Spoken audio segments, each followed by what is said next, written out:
ہماری ویڈیوز دیکھنے کے لیے ہمارے چینل صراط جنت کو سبسکرائب کریں۔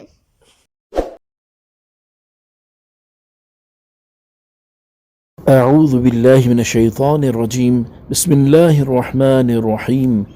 اللہ کے نام سے شروع جو نہایت مہربان رحمت والا ہے۔ تبارک الذی بیدہ الملک وہو علی کل شیء قدیر۔ بڑی برکت والا ہے وہ جس کے قبضے میں ہی ساری بادشاہی ہے اور وہ ہر چیز پر خوب قادر ہے۔ تفسیر صراط الجنان، یعنی اللہ تعالیٰ اپنی ذات میں، صفات میں اور افعال میں ازل سے لے کر ابد تک مخلوق کی صفات سے پاک ہے اور صرف اسی کے قبضہ قدرت میں تمام امور میں ہر طرح کا تصرف ہے، لہذا وہ جس چیز کا چاہے حکم دے اور جس چیز سے چاہے منع کر دے، جو چاہے عطا کرے اور جو چاہے نہ دے، جسے چاہے زندگی دے اور جسے چاہے موت دے، جسے چاہے عزت دے اور جسے چاہے ذلت دے، جسے چاہے غریب بنا دے اور جسے چاہے امیر کر دے، جسے چاہے بیمار کر دے اور جسے چاہے شفا عطا کر دے، جسے چاہے قریب کر دے اور جسے چاہے دور کر دے، جسے چاہے آباد کر دے اور جسے چاہے برباد کر دے، جسے چاہے توڑ دے اور جسے چاہے ملا دے، اور وہ ہر اس چیز پر قادر ہے جو اس کی قدرت کے تحت آنے کے لائق ہے۔ اپنی اسی شان کا ذکر کرتے ہوئے ایک اور مقام پر اللہ تبارک و تعالی ارشاد فرماتا ہے، ترجمہ یوں عرض کرو، اے اللہ ملک کے مالک، تو جسے چاہتا ہے سلطنت عطا فرماتا ہے اور جس سے چاہتا ہے چھین لیتا ہے، اور تو جسے چاہتا ہے عزت دیتا ہے اور جسے چاہتا ہے ذلت دیتا ہے، تمام بھلائی تیرے ہی ہاتھ میں ہے، بے شک تو ہر شے پر قدرت رکھنے والا ہے۔ اور ارشاد فرماتا ہے، ترجمہ کیا تجھے معلوم نہیں کہ آسمانوں اور زمین کی بادشاہی اللہ ہی کے لیے ہے، وہ جسے چاہتا ہے سزا دیتا ہے اور جسے چاہتا ہے بخش دیتا ہے، اور اللہ ہر شے پر قادر ہے۔ اور ارشاد فرماتا ہے، آسمان اور زمین کی سلطنت اللہ ہی کے لیے ہے،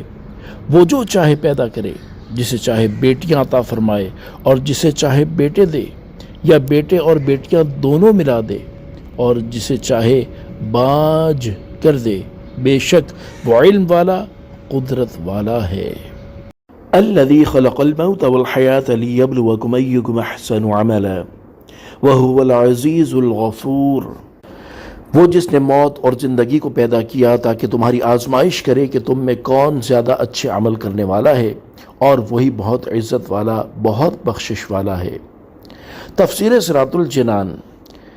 یہاں سے اللہ تعالیٰ کی قدرت کے بعض آثار بیان کیے جا رہے ہیں۔ چنانچہ ارشاد فرمایا کہ اللہ تعالیٰ نے موت اور زندگی کو پیدا کیا۔ موت انسانوں اور حیوانوں میں روح کے جسم سے جدا ہو جانے اور حواس کی طاقت زائل ہو جانے کا نام ہے، جبکہ زندگی جسم میں روح کے وجود کے ساتھ حواس کی طاقت باقی رہنے کا نام ہے۔ اور پیدا کرنے سے مراد یہ ہے کہ کسی چیز کو وجود بخشنا۔ اس سے معلوم ہوا کہ موت وجودی چیز ہے، کیونکہ محض عدمی چیز پیدا نہیں ہو سکتی۔ لیبلوکم ایکم احسن عملا، تاکہ تمہاری آزمائش کرے کہ تم میں کون زیادہ اچھے عمل کرنے والا ہے۔ یہاں زندگی اور موت پیدا کرنے کی حکمت بیان کی جا رہی ہے کہ اے لوگوں، اللہ تعالیٰ نے تمہاری موت اور زندگی کو اس لیے پیدا کیا تاکہ دنیا کی زندگی میں وہ اپنے احکامات اور ممنوعات کے ذریعے تمہاری آزمائش کرے کہ کون زیادہ فرمانبردار، مخلص اور شریعت کے بیان کردہ طریقے کے مطابق عمل کرنے والا ہے۔ اور کوئی اپنے برے اعمال کے ذریعے اللہ تعالیٰ کو عاجز نہیں کر سکتا، کیونکہ وہ غالب ہے، اور گناہ گار میں سے جو توبہ کرے اسے وہ بخشنے والا ہے۔ اس آیت سے معلوم ہوا کہ بندے کا ہر عمل خالص اللہ تعالیٰ کی رضا حاصل کرنے کے لیے اور شریعت کے بیان کردہ طریقے کے مطابق ہونا چاہیے، لہذا جس کا عمل خالص اللہ تعالیٰ کی رضا حاصل کرنے کے لیے ہو لیکن شریعت کے بیان کردہ طریقے کے مطابق نہ ہو تو وہ عمل مقبول نہیں۔ اسی طرح جس کا عمل شریعت کے بیان کردہ طریقے کے مطابق تو ہو لیکن وہ خالص اللہ تعالیٰ کی رضا حاصل کرنے کے لیے نہ ہو بلکہ ریاکاری اور نفاق کے طور پر ہو تو وہ عمل بھی مقبول نہیں۔ ایک اور مقام پر اللہ تبارک و تعالی ارشاد فرماتا ہے، ترجمہ تمہارا معبود ایک ہی ہے، تو جو اپنے رب سے ملاقات کی امید رکھتا ہو اسے چاہیے کہ نیک کام کرے اور اپنے رب کی عبادت میں کسی کو شریک نہ کرے۔ حضرت فضیل بن عیاض رحمۃ اللہ تعالی علیہ فرماتے ہیں جب عمل خالص ہو لیکن درست نہ ہو تو اسے قبول نہیں کیا جائے گا، اور جب عمل درست ہو لیکن خالص نہ ہو تو یہ بھی قبول نہیں کیا جائے گا۔ عمل صرف وہی مقبول ہے جو خالص اور درست ہو، اور عمل خالص اس وقت ہوگا جب اسے اللہ تعالیٰ کی رضا حاصل کرنے کے لیے کیا جائے، اور درست اس وقت ہوگا جب وہ سنت یعنی شریعت کے بتائے ہوئے طریقے کے مطابق ہوگا۔ اس سے ان لوگوں کو نصیحت حاصل کرنی چاہیے جو شریعت کے بیان کردہ طریقے کے مطابق عمل نہیں کرتے، اور اگر انہیں کوئی سمجھائے تو اپنا عمل درست کرنے کی بجائے یہ کہہ کر ٹال دیتے ہیں کہ اللہ تعالیٰ قبول کرے گا۔ سورہ ملک آیت نمبر 2، الذی خلق الموت والحیات لیبلوکم ایکم احسن عملا وہو العزیز الغفور، وہ جس نے موت اور زندگی کو پیدا کیا تاکہ تمہاری آزمائش کرے کہ تم میں کون زیادہ اچھے عمل کرنے والا ہے، اور وہی بہت عزت والا، بہت بخشش والا ہے۔ اس آیت مبارکہ کی بقیہ تفسیر سنتے ہیں۔ اس آیت سے ہمیں یہ بھی معلوم ہوا کہ ہمیں زندگی عطا کیے جانے اور ہم پر موت مسلط کیے جانے کی حکمت یہ ہے کہ اللہ تعالیٰ کی اطاعت اور فرما برداری کے معاملے میں ہماری جانچ ہو جائے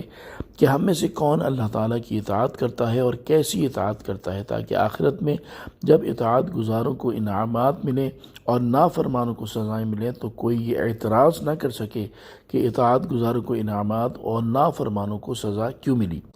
یاد رکھیں کہ دنیا کی زندگی ایک دن ضرور ختم ہو جائے گی، جبکہ آخرت کی زندگی ہمیشہ باقی رہنے والی ہے۔ جیسا کہ اللہ تعالیٰ ارشاد فرماتا ہے، ترجمہ، اور یہ دنیا کی زندگی تو صرف کھیل کود ہے، اور بے شک آخرت کا گھر ضرور وہی سچی زندگی ہے، کیا ہی اچھا تھا اگر وہ یہ جانتے۔ اور ایک اور جگہ ارشاد فرمایا، ترجمہ، اور اے لوگوں، جو کچھ چیز تمہیں دی گئی ہے تو وہ دنیاوی زندگی کا ساز و سامان اور اس کی زینت ہے، اور جو ثواب اللہ کے پاس ہے وہ بہتر اور زیادہ باقی رہنے والا ہے، تو کیا تم سمجھتے نہیں؟ اور دنیا کی رنگینیوں اور رونقوں سے بھی ہمیں آزمایا جا رہا ہے کہ ہم کیسے عمل کرتے ہیں۔ چنانچہ اللہ تعالیٰ ارشاد فرماتا ہے، ترجمہ، بے شک ہم نے زمین پر موجود چیزوں کو زمین کے لیے زینت بنایا تاکہ ہم انہیں آزمائیں کہ ان میں عمل کے اعتبار سے کون اچھا ہے۔ اسی طرح ہمیں پیدا کرنے اور اللہ تعالیٰ نے ہمارے لیے جو نعمتیں پیدا کی ہیں ان کے ذریعے بھی ہمارے اعمال کی آزمائش ہو رہی ہے۔ جیسا کہ اللہ تعالیٰ ارشاد فرماتا ہے، ترجمہ، اور وہی ہے جس نے آسمانوں اور زمین کو 6 دن میں بنایا اور اس کا عرش پانی پر تھا، تمہیں پیدا کیا تاکہ تمہیں آزمائے کہ تم میں کون اچھے عمل کرتا ہے۔ اور وہ لوگ جو دنیا کی زندگی میں ایمان لائے اور انہوں نے نیک اعمال کیے، ان کے بارے میں اللہ تعالیٰ ارشاد فرماتا ہے، ترجمہ، بے شک جو لوگ ایمان لائے اور نیک اعمال کیے ہم ان کا اجر ضائع نہیں کرتے جو اچھے عمل کرنے والے ہوں۔ ان کے لیے ہمیشگی کے باغات ہیں، ان کے نیچے نہریں بہتی ہیں، انہیں ان باغوں میں سونے کے کنگن پہنائے جائیں گے، اور وہ سبز رنگ کے باریک اور موٹے ریشم کے کپڑے پہنیں گے، وہاں تختوں پر تکیے لگائے ہوئے ہوں گے۔ یہ کیا ہی اچھا ثواب ہے اور جنت کی کیا ہی اچھی آرام کی جگہ ہے۔ اور جنہوں نے کفر کیا اور گناہوں میں مصروف رہے ان کے بارے میں ارشاد فرماتا ہے، ترجمہ، اور جنہوں نے برائیاں کمائیں تو برائی کا بدلہ اسی کے برابر ہے اور ان پر ذلت چھائی ہوگی، انہیں اللہ سے بچانے والا کوئی نہ ہوگا، گویا ان کے چہروں کو اندھیری رات کے ٹکڑوں سے ڈھانپ دیا گیا ہے، وہی دوزخ والے ہیں، وہ اس میں ہمیشہ رہیں گے۔ لہذا اے لوگوں، ایک اور جگہ پر اللہ تبارک و تعالی نے فرمایا، ترجمہ، اس دن کے آنے سے پہلے اپنے رب کا حکم مان لو، جو اللہ کی طرف سے ٹلنے والا نہیں، اس دن تمہارے لیے کوئی پناہ نہ ہوگی اور نہ تمہارے لیے انکار کرنا ممکن ہوگا۔